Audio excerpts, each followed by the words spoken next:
اون ایستاده عکس گرفتن رو اصلا دوست نداره، چون زیاد مرد قد بلندی نیست. دوم اینکه اون دیر میکنه. هرچی لول شما پایین تر باشه اون بیشتر دیر میکنه. اون یه دفعه برای ملاقات بدیکری حدود 3 ساعت دیر کرد. وقتی اون با اوماما قرار داشت منم اونجا بودم. آگوست سال 2012. اون برای ملاقات 45 دقیقه دیر کرد. رئیس جمهور آمریکا اونجا بودیم. این بازی اونه. دوم اینکه اون خیلی حرف میزنه و ممکنه به شما خیره بشه و ممکنه چند دقیقه اصلا پک نزنه. من فکر میکنم تو اولین ملاقات با پرزیدنت اوباما سال 2009 منم اونجا بودم تو مسکو.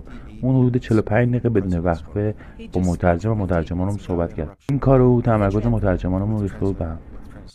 و اینکه وزیر امور خارجه روسیه اونم اونجا خواهد بود.